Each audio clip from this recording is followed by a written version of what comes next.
One important aspect is people are eating much more than what they should eat.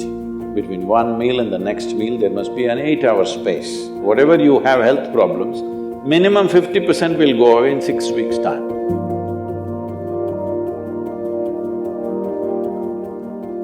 Namaskaram, Sadhguru. Fasting on auspicious days has existed in India since time immemorial, but many Indians believe that it's unscientific and illogical. Until the work on autophagy induced during fasting has been awarded the Nobel Prize. Even I started doing intermittent fasting this year. So why are such beneficial ancient practices being labeled orthodox and then immediately implemented once there is a Western approval? That's because you don't have the right color of the skin.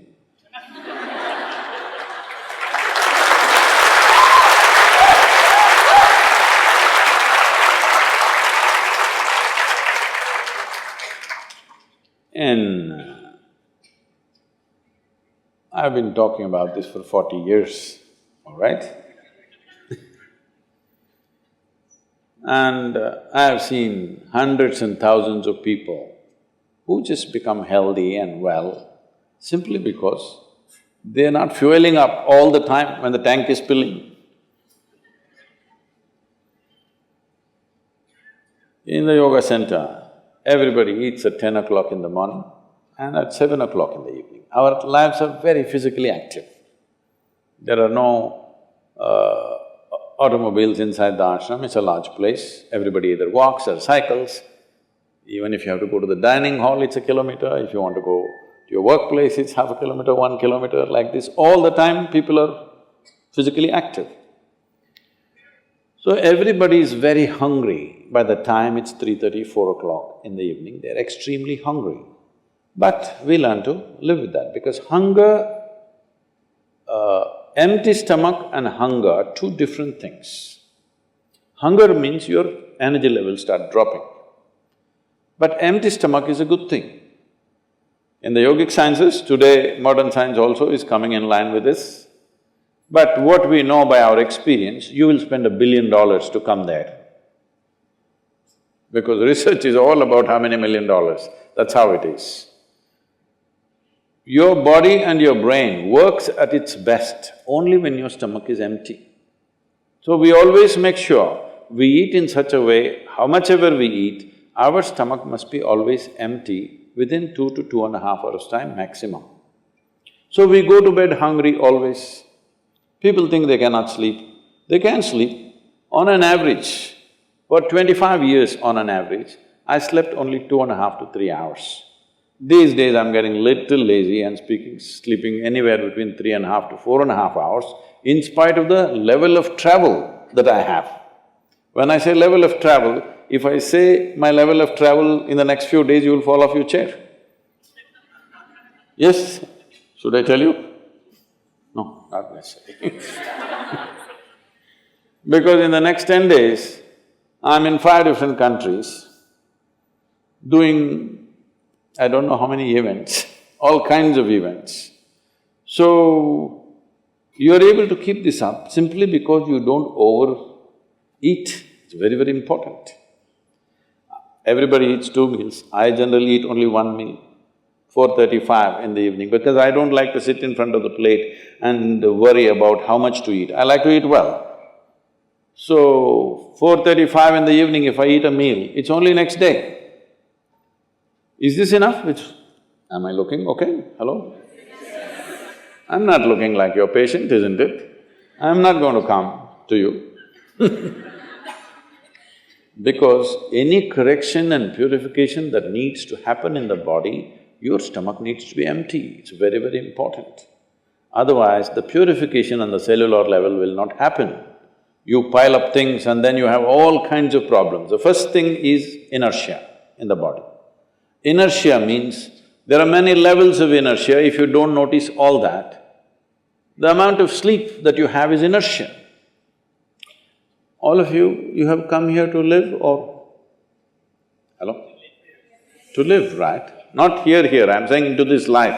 You want to live or… The intention of life is to live, isn't it? But because you talked about American doctors, this is all being picked up here also. All American doctors say minimum 7 to 8 hours you must sleep. So that means 1/3 of your life you must sleep. Another 2, 3 hours, 4 hours goes in bath, toilet, eating, this, you know. So literally 50% of your life is just maintenance. Suppose you have a vehicle, you have a motorcycle or a car, if it goes to service 1 day in a month, all right to keep it. If it goes to service 15 days in a month, this is a nuisance, isn't it so? Most people have made their systems into a nuisance because their own body is a big impediment in their life. Anything they want to do, their body will not allow them to do. So in this there are many aspects. One important aspect is people are eating much more than what they should eat. Simply because they have been told, you must eat more, otherwise you will become weak, this, that. No, it is the way you keep your body. Today everybody is trying to work towards a fuel-efficient car, motorcycle, everything. This means what? If the machine runs smoothly, it'll consume less fuel, isn't it? So if you sit here and you are very much at ease, now it'll consume less fuel. If you like this all the time, then it'll consume more fuel, it'll want you to eat. Compulsiveness will come about this. So, this new name, intermittent eating you should see, in United States, people come to our programs will run 10 hours, 12 hours. So, but they will come with some biscuit and something else. They say, I have sugar intolerance, I have to eat. I tell them, you just be here, you're not going to die, I'll ensure, because I don't want anybody dead on my hands, all right? I'll make sure. You first day, no, I have to eat. By third day, they gave up all that. 12 hours without food they sat there, they're perfectly fine. See, health is not something you can do from outside. Health is something you have to do from within. From outside, when something goes wrong, you can seek some help. But all the time something is wrong with you, this means what? You're a faulty machine. Yes? All the time something is wrong with you, why? That's not how this is designed. This is designed for health. Every cell in your body is designed to create health, isn't it? They're all working hard to create health, except you. So, minimum 8 hours gap is what is recommended in yoga. Between one meal and the next meal, there must be an 8-hour space.